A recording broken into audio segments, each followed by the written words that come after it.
right, and we are here. Good morning. I know you guys miss us. It is our second season, and I am here with my friend, our weekly contributor on Wednesday, Cal Jackson. He is the realtor, professional real estate guy that we know that does all the things real estate. Absolutely. Good morning, Cal. How your morning Good, going? good morning, Candy. I am so happy to be here. It was a rough start to this Wednesday. So I said, thankfully, we had a moment to laugh and let go of some of the steam I was building up in my head because I was having a few technical difficulties, but it's always a pleasure to be here with you. Happy Wednesday. Yes, happy Wednesday. I'm always excited about Wednesday. Wednesdays has always been, even when I was in the workforce, Wednesday was always that day when I'm excited about because it's Friday right around the corner. So yeah, I'm That's excited. right. What's going? Is there anything new going on? We're in. Is this our second quarter? Second quarter. Yeah, we're in our We're in it. yeah, we're in our second quarter, and things tend to be rolling in the state of Florida, definitely in Central Florida, definitely in real estate. Um, Anything new? So there's lots to talk about. I don't, the new is not new in a hey, what's new kind of good way. It's a more like, hey, what's new? We're still trying to hold on here. we're, we're still holding on to No. hope. I saw a statistic that said, now, everybody has every statistic in the world, and I don't know if this is 100% accurate, but they say 94% of the realtors in Florida have sold zero homes for 2025. So Mm, 94% of the licensed agents have sold nothing. Now, for those 6% that are selling, congratulations. Keep up the good work, right? But for the other 94%, there seems to be a lot of distress and frustration. Um, there are so many variables contributing all at one time. I think that there are lots of concerns, not only local and state and federal government concerns about how things that are going on affect our economy and affect the mindset of those within it, right? But it's also a question of, you know, taxes, insurance, yeah. the Hmm. costs going up on pretty much everything, and people not feeling like incomes are matching that. They feel priced out. I had an opportunity to speak to a number of young people who were they should be in their buying age. This is the start for them where they should be purchasing a home, and they're afraid. They feel like I can barely afford to rent. I don't feel like I can afford to buy, right? And so I've been having a lot of conversations with not only what's going on and not driving the buyer's market, but why are so many people exiting the state as well? There are a lot of people kind of putting their houses up for sale and leaving Florida, and they are screaming the same things: affordability. Hmm. Hmm. And you know what? I want to go right into, and I want to put up here are 10 potential factors that are impacting the Florida real estate market in 2025. I want to go ahead on it and put that up, and then we just go down the list because I know it's quite a Yeah, bit of things that are affecting, impacting the Florida real estate market in this year, just this year alone, not to yeah, mention the carryover from 2024, because going into new leadership in 2024, I think people was mindful of what the change was going to be, what it was going to look like, and kind of making a decision on that. So if we want to go right on into it, and if we want to start with our first one here, Cal, yes. let me get my notes. I got my notes here. And while you're pulling them up, I certainly hope people will tune in for this because I think, people have real questions. And I did look back on a couple of our episodes, and we've been getting some good information on here, Candy. Teen Conversation is really an amazing platform, not just for me on Wednesdays, but you've had a lot of people coming on giving really quality information on things that folks can be doing out here and need to do. So yeah, I Right, hope that I right. hope they'll tune And in or chime in the chat. absolutely. And I want to go right into the first one here, Kyle, and that is climate change and sea level rise. Um, and what is the conversation on that right now? So it's a concern, right? Climate change is a real thing. I know that you and I can imagine just what we've experienced here in Florida. They used to, when I first moved to Florida, you used to be able to set your clock by what time it was going to rain in downtown Tampa. It was like Mm-hmm. clockwork every day, right? Now, not so much. The temperatures are a lot hotter in the summer, which isn't as conducive to people, right? Like some people, the reason we kind of have snowbirds is some people need to get out of here in the summer months because it's a little too hot for them. But then they come back in the winter months, and the climate change is affecting sea levels, and this is affecting the cost of insurance. Right, more and more places are being impacted where they're now they're required to have flood insurance.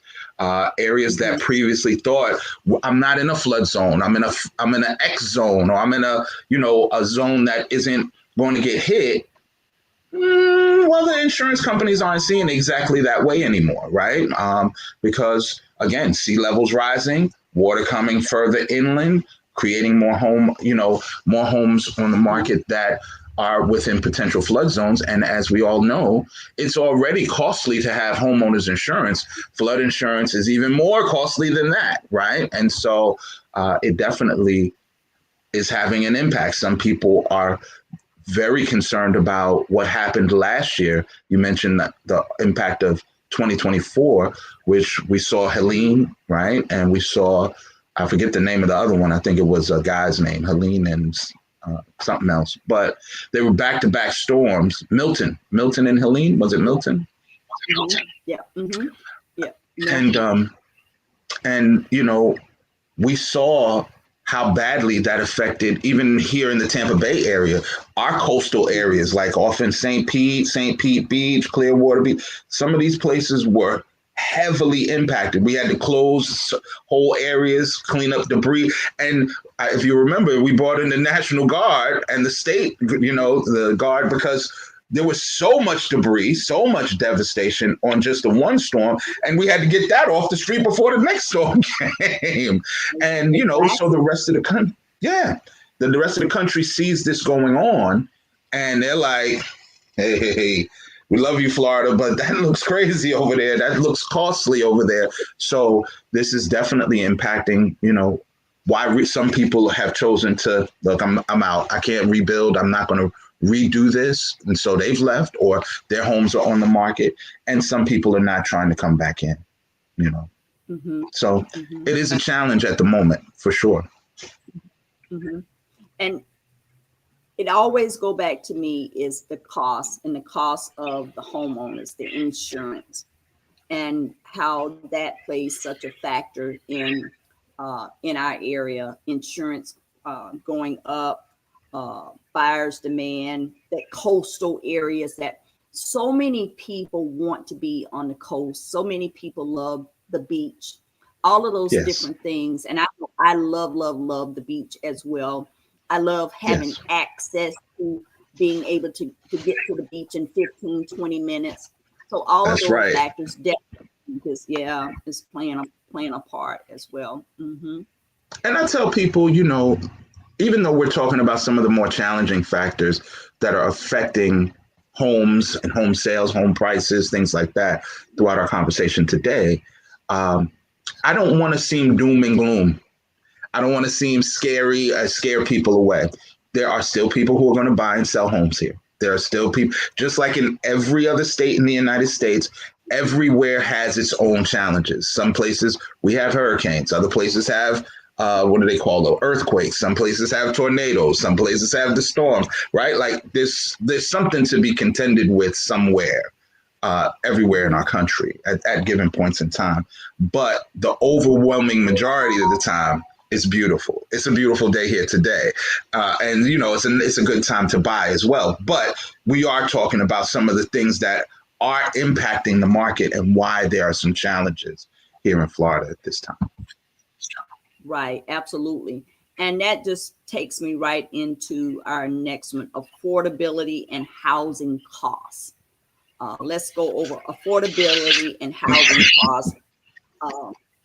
Increase It's out of control. home price, increase It's out of control.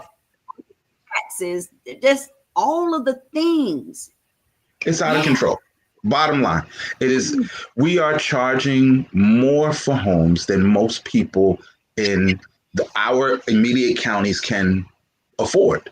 They don't make enough to try to afford this, right? Like, so if you have homes here that are $400,000-$500,000 annual, I mean, as a purchase price, and the majority of the people are earning incomes that they can maybe afford something in the $200,000 to $300,000 range.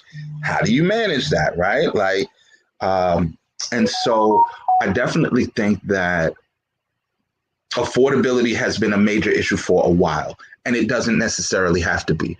There are other ways that we can focus on making affordable housing available, making it more affordable for people to purchase their homes, to rent a home, right? Like, there are things that definitely needs to be addressed. It is being discussed on the national stage, of course, in our state politics. Lots of people asking questions. We even saw that the governor was talking about possibly, he was asking questions like, when do you actually own your home? How long do you have to pay for this thing? Is there a point in time when it should be tax-free? Is there a point in time when you finally paid for it and it is yours? You own it outright, right? Like, as opposed to it's a perpetual bill for the whole rest of your life. I don't know that should be that way. So I do think that there are real discussions happening about affordability and the housing costs. But even while that's happening, I want to encourage people not to allow that to be their excuse to stay out of the market, because, there are incentives as well, right? Like, for a while there, we were very much concerned about how high, if you remember, maybe 10 years ago, not even 10 years ago, you could get a house for significantly less money, right, than you could now. Go back to the, early 2000s, late 90s. The prices then compared to what we have now are astronomically different, And so I just think that it's important that for the machine to keep working and for it to keep going, we have to allow for new blood to come in, new people to come in, meaning our youth, young people in their 30s, right? They're building their families now. They want to own a home. They can't feel priced out of the market. And if you're walking into a note that's $3,000, or more, or you're renting and it's $3,000, this is a lot of money. It's a lot of money.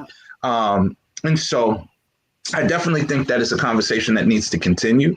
But thankfully, there are programs in place where some of the builders are offering incentives to help with affordability, helping with down payment assistance, helping with closing costs, things like that. There are still programs available, like the Heroes program for programs for our firefighters, our police officers, our teachers. Like, there are lots of things out there, our veterans, all of the things that we've discussed in the past that can help with your affordability and getting housing that makes sense. I just think we should have it for everyone. I think we're a strong enough economy that housing should be the least of our concerns in America. I definitely agree with that. We definitely need affordable housing, that first-time home buyers, people that are retiring, people in the workforce, period, need those different types of incentives to go out and purchase a home. And let me throw this in. Before you go to the next topic, I want to share this thought, because you said something important there. People work. People don't live to work, they work to live, right? And if you're working a 40-hour week or more, right, and you're putting in these hours, I would love to see more people talking about, if you work, you should have a place to live, right? Like it should be easier for you to qualify for ownership of your home, to maintain your home, to have a more affordable apartment. It doesn't make sense to me that I see so many people working 2, 3 jobs, full-time jobs too, and they still can't afford a place to live. This doesn't make sense. That we can do better than that. Absolutely. And we have a lot of people, remote work and migration trends, if we can go right on into that. So, when it comes to remote work, everybody wants to work remotely in Florida. Who don't want to work near the beach, right? Like I'm going to bring my laptop, I'm going to go out there, I'm going to work near the beach or near the pool, or, people want this flexibility. People want it. I don't know that business owners or business managers really want it, because a lot of times they'll say, "Oh, work from wherever you want, work from home." They mean you are stuck in a corner you're in the same cubicle because you can't move away from your desk. They want to monitor your every move. So I don't know that there are some kinks in the remote work world that need to be worked on, considering we have so much excellent technology available. But I can speak to migration trends. People have decided for varying reasons to move to Florida. We've always been a highly, migratory state. People move in, people move out. People come here from all over the world, all over the country, and then leave. So this has always been a part of what Florida has had to offer. But more so than ever, we have more people than ever leaving and not a huge influx coming, right? So I think one of the things that is unique about this time is so many more people are leaving the state. And usually it balances itself. We have a number of people who come in, some people will leave. Okay, it's fine. We have this balance. Now the scales are kind of tipping towards lots of people leaving. Okay.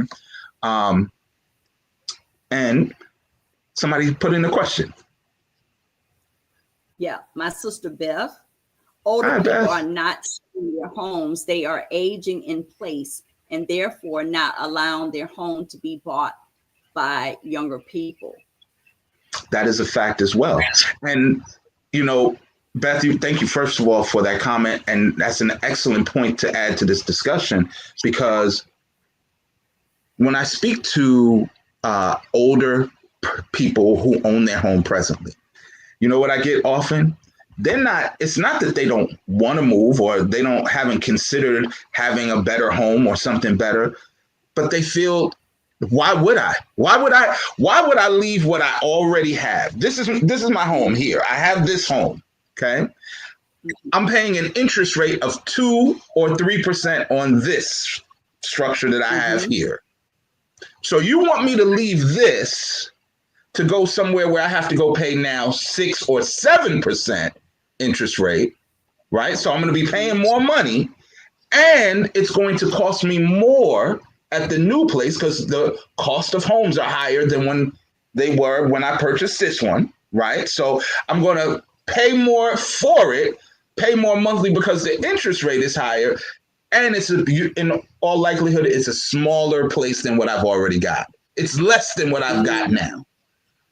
Of course, I'm going to stay in place. I'm not moving because you kids want to move in and y'all have aspirations and you're built. No, I need a place to live too, right? So lots of people are feeling, especially older folk, they're like, nah, I'm going to just stay right here. I'm comfortable right here. I have no need to go out into the workplace, sell this, try to go, right? And so what does that cause, though? It does cause a little bit of a blockage, because now the young people got nowhere to go because they were hoping that you would move and then they can move and buy yours. When that kind of system isn't happening, it becomes a bit of a challenge, right? One other thing about migration. Let's talk about, of course, this has been a major topic on the world stage too, right? The migration issues with our national government, deportation, people being afraid of what will happen. Am I allowed to? What about my green card? And it's not just, it affects Florida because Florida has a highly diverse population. of Latino people from all over the globe, whether that be Cuban or Mexican or Venezuelan or whatever. You're right. We have people from all throughout the Caribbean, Jamaican, Haitian, Dominican. It's everyone. Everyone's here. And one of the big groups that doesn't get mentioned in the migration trends as often is Asians. Asian people buy a lot of real estate. And have been blocked by our governor from doing so in Florida. There's also people who are now, they have been known for buying tax liens here in the state, buying property here in the state, and they're feeling maybe not so safe, right? Another group of those people are our Canadian friends. Canadians are not feeling 100% in love with us at the moment, right? And a lot of them buy real estate in Florida. And some of them have put their homes on the market and making their transition back to their home country, right? And so with all the goings on that are going on, it is definitely something that we have to either, now there's, of course, balance, right? Pros and cons on everything. Some people see these things, these trends as a big con and a big problem, right? Other people are like, hey, American, you here, Floridian, this might be your chance. They want to leave. Great. It's your opportunity to buy. Let them leave. It's your chance to buy what they're selling for potentially a lower price because there's so many homes available on the market at this time. So, are you listening to music, Candy? Okay. I was like, okay. And while you're doing that, check this out. And Tanya said something too. Hey, Tanya, good morning. Mainly get tied up in probate and folks have to figure it out. We can do better. I agree. People do get tied up in probate issues here in the state as well. If you can avoid probate, avoid it. One of the best ways to do that is go see a lawyer before someone dies. Have a will in place, have a family trust in place, have things in order so that the court doesn't have to figure it out for you after the person has transitioned. Because if the court has to do it, it's going to take a long time, right? And it's going to be costly, and it's going to be a headache for you with regards to their property and assets. So it's super important. You got to put your big boy and big girl pants on. Once you own something, you got to tell people, well, what's going to happen with it once I'm gone, right? Mm-hmm. Who is this? Who are my beneficiaries? Who am I sending this to? Who am I giving this to? Because if you don't, then it's for the judge to figure it out. And that takes the time and money. Okay. Right. And then we have interest rates and mortgage. Interest rates and mortgage market. Okay. So thankfully, people have heard the concerns of what I was just describing, that why would I move from my 2% and go to a 7%, right? Why would I do certain things to like make it make sense for me, right? And I can honestly say a lot of the builders and the mortgage companies have heard their concerns and they are trying to do things. I can give a shout out to my good friend Pam at DR Horton. She is one of the agents for that particular builder. And she has informed me that they are offering it's an adjustable rate mortgage, but it's 2.99%. So just for easy math, it's 3% mortgage, right? That's a good rate. Now it's adjustable. It will go up after a year to 4%. Okay. But a 3 or a 4% is still a good rate and will get you into a home in a more affordable manner than a 6 or 7%. Right. And they are an excellent builder. So I will tell you that what I've been seeing is that the lenders are trying to make a concerted effort to address rates in one way or another. But I do recommend to my customers, I've never been a fan for traditional mom and dad buyers. You're just mom and pop regular buyer. I'm going to buy and live here. I'm never a great fan of the variable rate mortgage, right? Or an adjustable rate mortgage. Not my favorite thing, because you get set into your bills and then next thing you know, the price then went up and now you have a hassle. Absolutely. I like a fixed rate mortgage for mom and pop.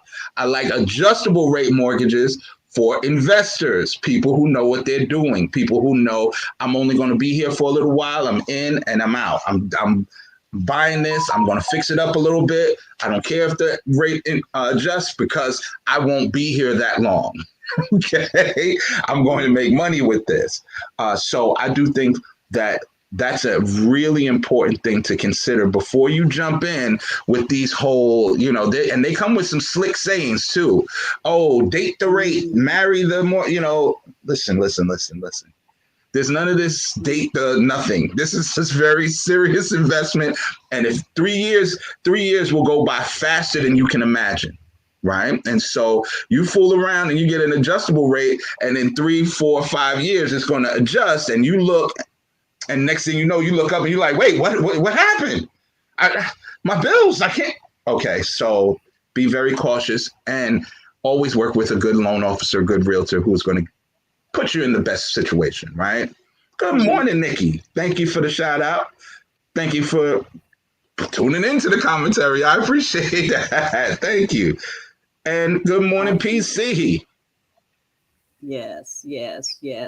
And that just brings me right into like new construction, the pace of new construction, also renovation, all of those things. Mm-hmm. Let's hit on that a little bit, Cal. Okay, so I'm going to go backwards because renovation is a great move right now, right? Especially if you're going to do what, who said that? I believe it was Beth. If you're going to stay in place, that doesn't mean you can't improve, right? Mm-hmm. You've built up all of this equity in your home. You have a pot of cash kind of sitting, but it does nothing for you if it's just sitting. So you can consider putting some of that to work. Well, how do I put my money to work, right? Well, you can improve upon the value of your property. You can do a home equity line, right? Take some money out. You can paint your house. You can fix that fence, right? You can improve your roof, right? You can do new appliances. There's all sorts of things that we can add to and improve upon our house, right? Or you can take some of that money and get another property, make an investment, right? Get a small investment property. Maybe you want to purchase here in Tampa, we have a lot of duplexes, 2-2s, like a 2-bedroom, 2-bath on one side, one on the other. There's nothing wrong with, getting your money and investing into that while you're still living in your home, right? Or you can pay down your debts, take some of that equity out, clear out some of them credit cards, clear off some of those card notes, right? Put yourself in a better position. So that's something that can be done, number one. And in terms of new construction, the new construction build out is still Boomstown. They are stopping nothing. They have decided they are here. They are spending major money to improve upon Tampa Bay. They're putting a lot of real estate up here, and they're doing things to ensure that people can get into them because they're offering all sort of incentives, all sorts of down payment, closing cost incentives. I even have a friend, my friend Annette just joined in the conversation. Good to see you this morning. She told me of a person who purchased a home and they even offered rooms of furnishings with the home. They were giving away furnishings with this particular property.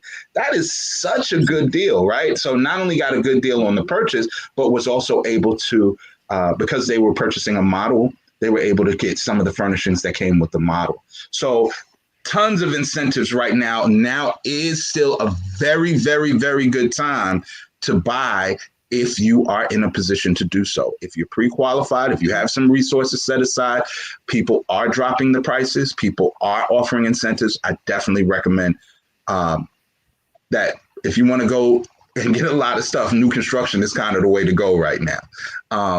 But some people want a little more character to a home, a pre-existing home, something that they can grow into. Or, there's always Mr. and Mrs. Fix-It out there. They like getting into a project, and those homes are available as well. Right. And I definitely believe in renovation, new construction, adding on, updating appliances, redoing your floors, definitely making sure that your house has that good quality look to it, that brand new Absolutely. front door, making sure that the paint is tight and right. All of those different things definitely is the time to do Yes. that as well, if you're able to do so. Yeah, absolutely. Absolutely. And that And it's yours. Remember, it's yours. It's yours. Even if you ain't doing it for nobody else, you're doing it for you. Make it beautiful for you. Absolutely. I've always been that way, Kyle. I have never did anything in my house for someone else to see, Right. someone else to enjoy. It has always been about when I see my house, I want it to look good to my eyes. I want That's my right. appliances to look good for me so that I can enjoy my good quality appliances, whatever quality means to you. And making sure Right. that when I walk in my foyer, my tile looks good to me. So those type things, and it is a good time to do that. Yeah, absolutely. Government policies and regulations. Let's hit on that a little bit if we have time this morning as well. Okay. So, you know, I know you are tied in with all of the folks. Everybody. I don't care what side of the aisle they sit on. They got to come see Candy Low. So I know, I try to tread lightly when it comes to politics because people are entitled to their opinions. But it's undeniable that what's happening with our federal government and some of the policies certainly has people aren't like, here, take my checkbook. They're like, no, let me hide my checkbook. Right? They are buckling down. People feel like whatever policies are going on, whatever's going on with our government is certainly having people to, I think the word I can't think of the word, but they said it is essentially people are holding onto their pocketbooks. They are making tougher decisions when it comes to spending. They are making cautious decisions because they're concerned about what's going on, not only economically with the tariffs and the trade, what's going on with the economy with jobs and the job market. Are people losing jobs? Are they getting jobs? What's going on? We also have lots of naysayers out there like, hey, the sky is falling. The stock market's going to crash. The housing market's going to crash. This and that's going to crash. There's all of these sort of doom and gloom, scary talks out there. And I'm not saying that they aren't all wrong. They're not all wrong. But what I will say is this. Even if you look at any portion in history, I'm going to just talk about the Great Depression here in America. While there were tons of people in a depression and suffering and hurting, there were also tons of people flourishing and getting rich and making lots of money at the very same time. So you have to know that this is also happening right now at the very same time. Just as many people who are complaining and struggling and this is awful and it's not affordable, there's somebody who is laughing all the way to the bank and making a ton of money. Okay. And so you want to position yourself and find out, well, who's winning and why? Who's winning? Because one of the things like this morning, remember I started off with some tech issues. Some things just are beyond your control. And you can get mad if you want to, but you're way better off just laughing it off, shake it off, deal with what you can deal with and keep moving, right? And that's kind of where I'm at with these government policies and regulations. Some of the things that we are looking at are challenging, to say the least, for the real estate market. But there is some hopefulness on the horizon. So what I would say to you is don't be afraid of the big picture that you can't control. Control what you can control, right? Be focused on what you can do. What can you do? You can purchase a home. You can vote. You can speak out in your local politics, which probably is even more important than your state and national politics, So it's just very important that you be in tune with what's going on because some of the rules that are coming down the pike are definitely going to affect us all. Also, Bev said you have to have money to make money. That's a fact. Yes, a fact, but not necessarily your own money. Let's just say it like that. Where's the money at? So let's talk about that. So there are money. There are. I'm glad where the money reside, right? I like that. So there are still plenty of, like I said, there's still plenty of lending going on. Still lots of mortgage companies who are lending here in the state of Florida. Of course, if you are an investor, there's still hard money available, private money available. And when I say hard money or private money, sometimes you don't go to the bank. Sometimes you go to people who just invest in real estate, right? And they will lend you money to complete a project, and they have terms with you and agreements with you. So I like that she capitalized build and protect, right? You got to not just build, but you got to protect what you built. I agree with that tremendously. And so there are lots of variables, but there is money, right? There is money available for people who need it and who want it, but you just got to go through the steps, right? Mm-hmm. And that's usually, you got to go through the steps. For example, I'll also throw out Bank of America has a program that some people are familiar with, referred to as NACA. And again, that's money. Money is available where they're helping people to get into a home, but it's going to take you a process. It's not going to be, you're going to be in a home in 30 days. You're going to have to go to their courses. You're going to have to meet with their lenders. You're going to have to get their certifications. And once you go through the process, you will be able to be into a home for a very low cost and with lots of things, lots of incentives. So if you have questions about where to find good money, good lenders, good things like that, please do call me. I would love to be your realtor. I can point you in the right direction. And you may have land that you want to build as an investment. I agree. That is a fantastic idea.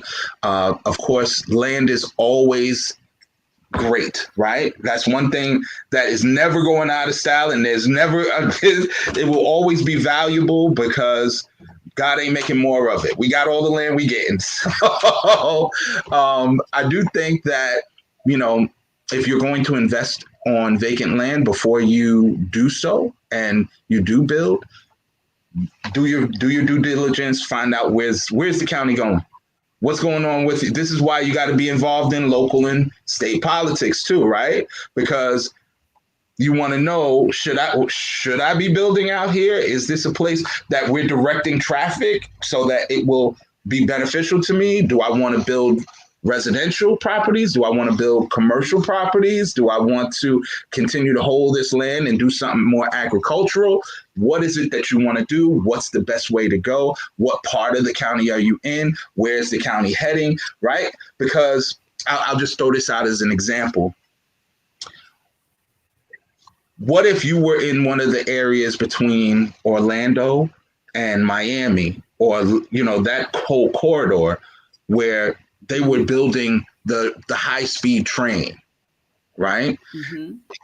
If before you knew that they were coming and they were going to build this high-speed train, you turned around and invested a ton of money into a strip mall, and then they said, "Oh, sorry, we're about to do eminent domain right through your strip mall," that would be a loss of some money, right? Like, it would be a problem for you. So do your due diligence ahead of time to see what it is where the state is going, where the county is going, and how you can maximize your investment on your land. Mm-hmm. Mm-hmm. Absolutely. Let's go right into tourism and short-term rental, because I know that tourism, vacation homes, short-term rental is so popular in the state of Florida. Definitely in the Tampa Bay area, Miami area, Orlando area, all the way down Key West area. Let's touch on that a little bit. So tourism has always been part of the lifeblood of the state of Florida, right? We know Disney, right? We are Disney. Disney is us. And then we have all of the others, the Universals, the beaches. The tourism is big, and people want to capitalize on it. Let's talk about this from a standpoint of real estate. So there are cities in our state that are more vacation rental friendly than others. For example, Orlando is very vacation friendly. There are whole communities there where you can buy in the community with the specific intent of maintaining and owning an Airbnb, a Verbo, some kind of a rental property. They will even help you manage it as such. Think of places like, Champions Gate is one of those places, right? There are places like a Margaritaville in Orlando, things like that. However, in the Tampa Bay area, Hillsborough County, Pinellas County, it's not quite as Airbnb friendly as those areas, right? As I described as in Orlando. In our area, if you live in a community that has an HOA, it's about 99% sure they are not going to allow you to have an Airbnb or Verbo type of property in that community. Often, if you do see those in our county, they will be in properties that are not within an HOA, right? They have no HOA on the property. And they will also, often, they will tell you, particularly in Pinellas County, you are required to get a hotel operator's license. You can't just pull up like how in some places, hey, I've just turned my house into an Airbnb. I'm going to rent my rooms and, it's just okay. I'm just doing it. No, you're going to have to get a license or you are at risk with the county and with the state to have all kinds of fines and other issues. And so, again, do your due diligence. It is possible to do. It is profitable to do in some areas, but it is not available all over the state, anywhere, any willy-nilly. I just want to move down from New York or from Chicago or LA, and I'm just going to buy a couple houses and Airbnb them.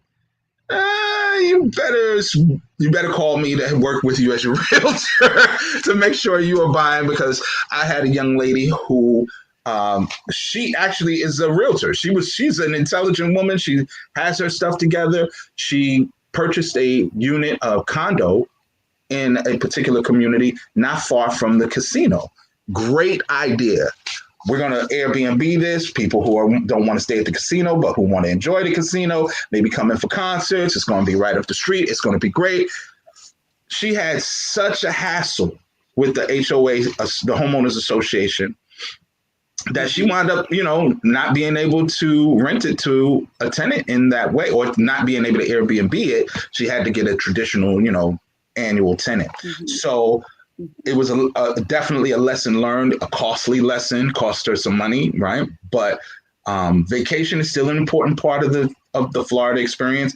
It's definitely still some place where you can make money, but you got to do it the right way and you got to be smart. Mm-hmm. Absolutely. And that was really, really good information on that. And let's go right into technology and real estate. How important digital marketing, all of the online platforms, Advanced ProTech, all of the things now that are available in this technology real estate world. So a couple things. One, I'm still surprised at how many people are not tech savvy.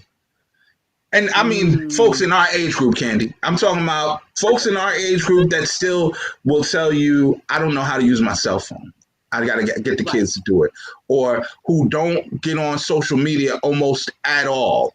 And I'm often confused, because I don't get the newspaper like I used to way back in the day. I don't get the, same kinds of publications that I used to. Lots of the things that I find are online. So the first thing I'm going to tell people who may see this in any way, shape, or form, I don't care where you see it, you got to get onto technology or you will get left behind. It's important, right? Two, it is it is taking over the industry. When you see a description of a house, right, and it says stunning waterfront property with beautiful windows, amazing floor, and it gives this wonderful property description, that was ChatGPT. ChatGPT wrote that for us, right? Or now we have these open houses. You know what the number one thing realtors do at open houses now? Make videos to put online, because nobody's showing up to the open house. They're all watching online, right? Same thing goes with regards to making an offer. Now, documents, all of the things that the legal documents you need to sign, I'm sending those to you electronically for an electronic signature that will be sent back to the other party electronically, right? You have got to be in tune with what's going on with technology. Correct. And it's moving even faster, right? So I think that there will be a group of folks who, over the next 5 to 10 years, the landscape of how we do real estate will be very different. I think people will be able to buy and sell right on a phone, just like you do with a car now. You can purchase a car right on your phone, right? You'll be able to do the same thing with a house. I think one of the episodes before, I told you that there's a mortgage company here, or a real estate company here. I don't want to give them any special props, but they will open the door for you remotely. You make an appointment ahead of time. Hey, I want to see this house. On your phone. This is me on my phone with my thumbs, right? You make the appointment, you show up to the house. When you show up, you press the Ring doorbell, they see you on the doorbell, and they open the door remotely. Nobody's there. No one's there to walk you through or anything. So we are moving into an age of technology that will make real estate very different. And it is, for me, it's a bit of a challenge, because more so than ever, how do you stand out? If you've seen 10,000 other realtors on the internet today, right? Everybody sent you a reel, somebody sent you a DM, somebody sent you you saw a TikTok, somebody was dancing, right? Yeah. How do you now stand out as the realtor that people want? So for me, it is very much still about sphere of influence, making sure that I'm in the community, making sure that I'm networking, making sure that I talk to the people like this, right? And even this is technology. I'm quite sure I would not have reached all of these folks this morning that have been speaking and who will watch over the next couple of days without being on your platform, Candy. So thank you. Yes. And you know what? While you were talking, I was thinking about how so many people are not able to go through all of this technology and not tech savvy. But I can remember when I started looking at a restaurant menu online. I would go on my phone, look at the menu. With the QR. I can look at the different dishes that they have. Also, like if I would go on different other websites or other sites, I can actually see how many bedrooms, and then it gives you 20 pictures, so you can actually see the different rooms and so on and so forth. I think it has just advanced to now it's a video. So absolutely. I think that we continue to learn how to be tech savvy. We have to learn. I never forget the first gas station that I went to that I actually used a debit card versus our self-service and full service gas station. That's right. When I was growing up. When I was growing up too, right? How things have changed. Absolutely. So I'm going to put my card in this gas machine, and it's going to actually know what I'm doing and give me the right amount of gas. So, we've come a long way, and technology is here to stay, and it is moving fast. So, it's definitely some pros, some cons, like with everything, right? There's some good to it, some things that are not so good with it. Let me say this, particularly because I read an article about this just yesterday, specifically to my first-time home buyers. When it comes to technology, one of the things that we utilize in real estate is something called a wire transfer, okay? For some people have never heard of that, so I'm going to just give you the simple version of what that is. Sometimes you have to pay some money, right? A wire transfer is the original way you would have something that we now call, what is this? Cash App, or Mhm. Cash App is a version of a wire transfer, or PayPal or Zelle or any of these sort of things. Now, a wire transfer is for significantly larger sums of money. Sometimes you're sending 10,000, 100,000, $1 million via a wire transfer. Okay. Mhm. Then you have to go to your bank. Your bank is going to set it up. They're going to take the funds. They're going to send it, and it's a very secure method. And there are security protocols that are supposed to be in place. When I tell you in this purchasing and selling process, it is more important than ever to be absolutely sure, triple, quadruple check your wires. Don't send anything without assurance. Read what they said. Be sure, because there are more wire transfer thefts happening than ever before, and they are targeting first-time buyers. So you gotta be careful out here, because they steal your money during the wire. You know they're gonna say? Dag, that's messed up. You still owe us that 10,000 though. It's not our fault that you didn't follow the instructions, or somebody stole it. Sorry, we can't close, or sorry, you can't. You see what I'm saying? So it's very, very important. Pay attention to the wire instructions, read the documents, right? Even when they come over electronically, there's no rush. Tell them, I need a minute, I want to read this. Okay. Wow. So, Absolutely. yeah, because we've gotten into a habit, particularly with technology, they'll give you these disclaimers, or they'll give you some kind of what we used to call the fine print back in the day, the small type stuff. They still give you that, but we just click it. We click it quick and move past like it didn't say anything. Read it. Read your, or hire a realtor so that they can read it and make sure that you're covered. Because you don't want to, just sign anything and be like, oh, I signed that. No, that was a part of the. They're not going to want to hear that. You still have to. You got to know what you're getting into. Mm-hmm. And going straight into global economic trends and investments in our area. What's the word on that? I touched on that briefly, but like it really has had quite an impact. China, people from China some years back, they used to have tours here in Florida where they would literally come with cash, with like $1 million, and they would take them on tour speaking in Mandarin or whatever their chosen language were, and they would buy Florida real estate. The governor has put a stop to that, right? Like he has put certain countries, there's certain countries you just can't buy outright like that anymore. But there are communities that you would call international communities that are just known for buying real estate. The Latino community buys a lot of real estate. They buy real estate all the time in large sums, right? Like they're not just on the sidelines. They are active buyers of real estate, both particularly in cities like Miami, but also in rural areas. You will find large Latin communities in areas like Ruskin here in the Tampa Bay area. So I think that as we see what's going on with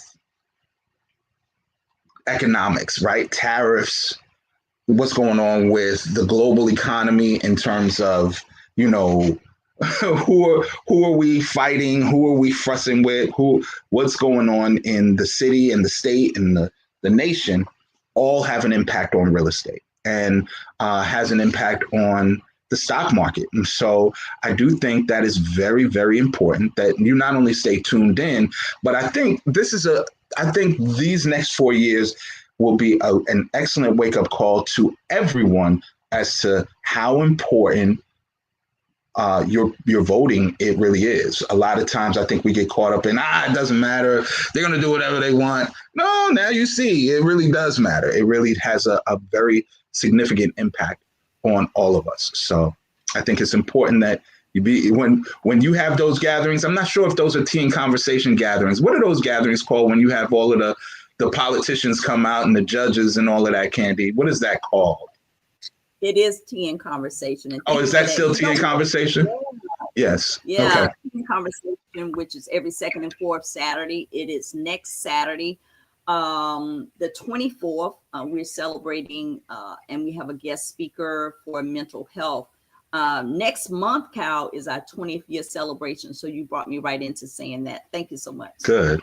Yes, that's my pleasure. No, and I've been to those, and they are real heavy. I mean, literal judges and serious politicians come, and they should come to Tea and Conversation, because that's where people who are serious about our community, serious about, what's going on, how does this affect not only our city and our state, but us personally as owners, homeowners in this state.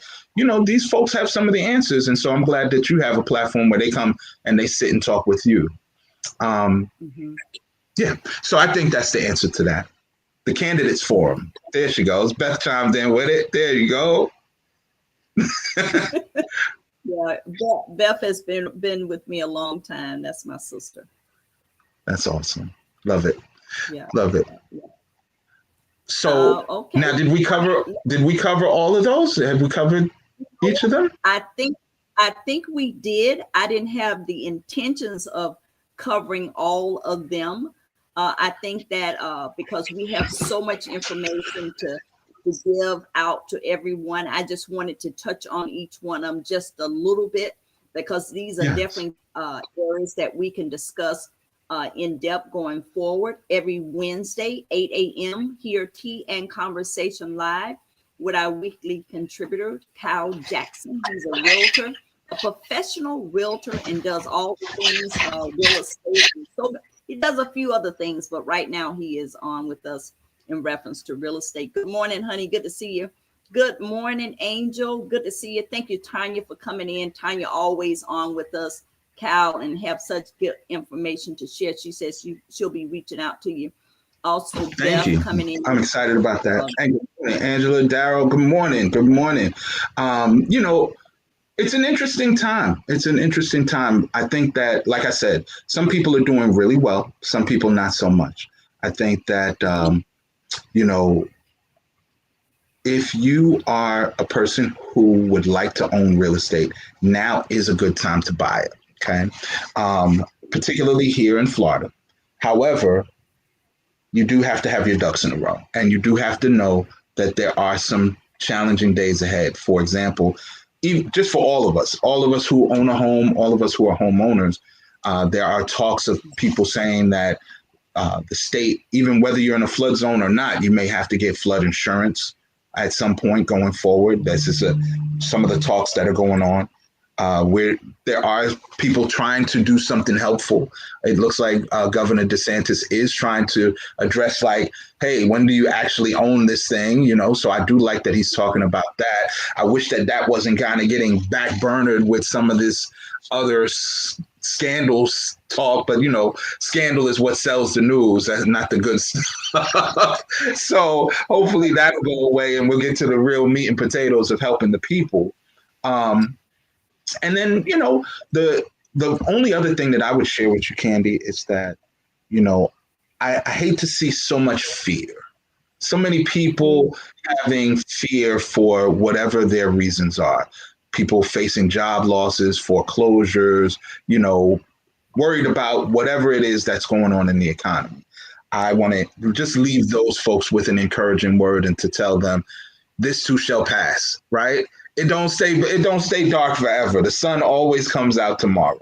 So keep your head up, stay calm, stay confident, keep moving forward, and you will have what you want, particularly for our young people, because I have my oldest son is 28 and he wants to buy a house.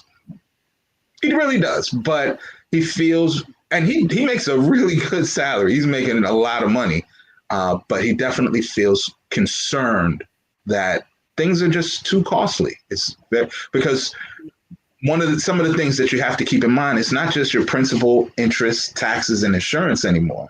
It's principal, interest, tax, insurance.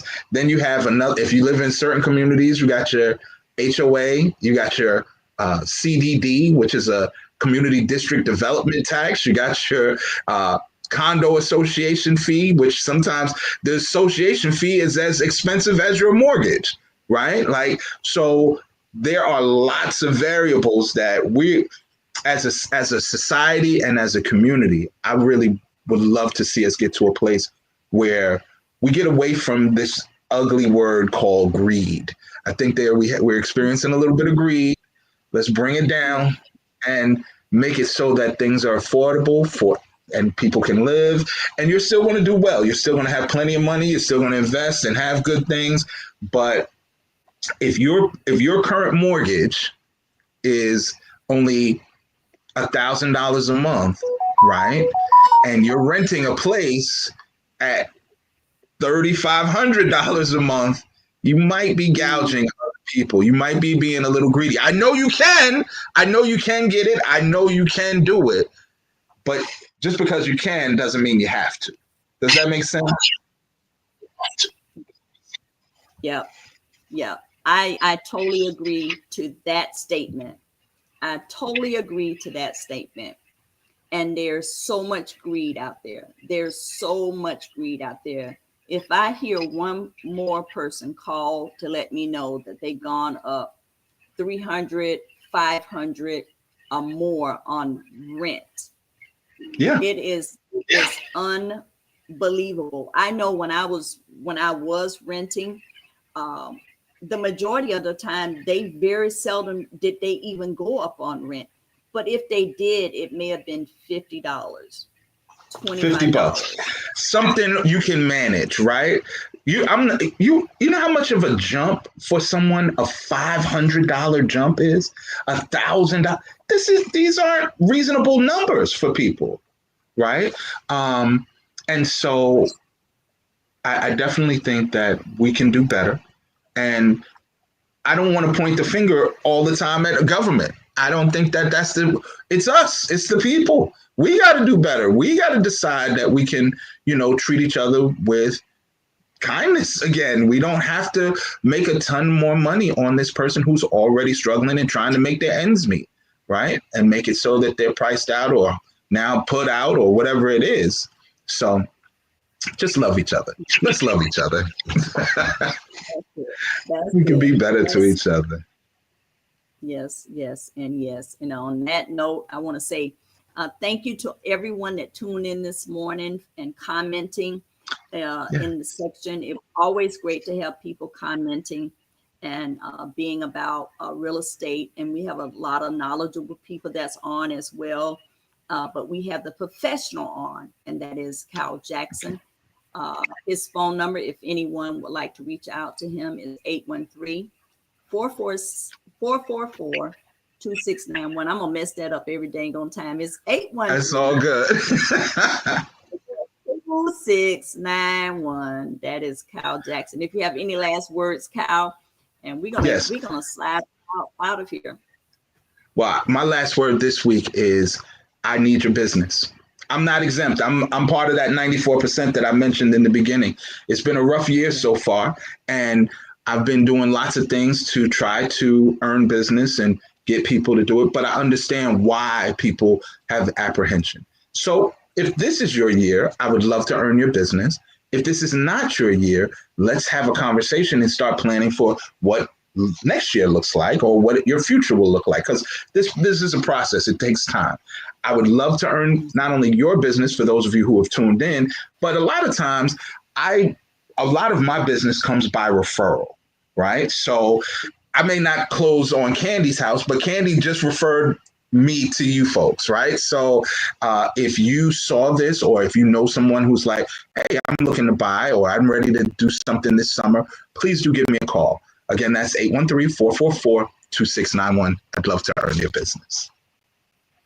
Thank you so much. Thank you so much for tuning in as well, Brandy. Wealthy Rising. Good to see. That is my baby there. Let me, because she just came in. I just definitely want to hey, Brandy. Yes, Brandy, with that Candy, my girl. The government has put a cap, she says, as well. But we're gonna keep rolling. We're gonna keep rolling in spite of. You want to say something? No, but she's making a great point there. That's important to take note of. So when the government puts a cap on rates and increases, that's a plus for buyers and people in the market, right? Because We're saying we're not going to go above this. We're not going to keep going up and up and up and up. And thank you, Beth. That is super nice of you to say. But let's cap it. It's not going to go above this so that it can be more affordable. And that's the main thing that I think people are looking for, not just in housing, but really in every area. More affordability in the grocery store, more affordability in the car store, more affordability at the gas station. We just want to bring things that back down so that more people can continue to do well and flourish here in the United States of America. Mm-hmm. Yeah, absolutely. Absolutely. And on that note, I want to say thank you everyone for tuning in again. TM Conversation Live every Wednesday right here with our weekly contributor, Cal Jackson. He is our real estate professional. And if you're looking to buy a home in the next 30 days, next month, definitely reach out to Cal at 813-444-2691. And also, if you're looking to buy a home in the future, go head on and get started now. Start planning now, because you can learn a lot on the front end and really be prepared when it's time to walk into your new home. And again, thank you so much, everyone, for tuning in. And let's get our new home for this new year. Thank you so much. And I'll see everyone on our next TM Conversation Live. Bye-bye.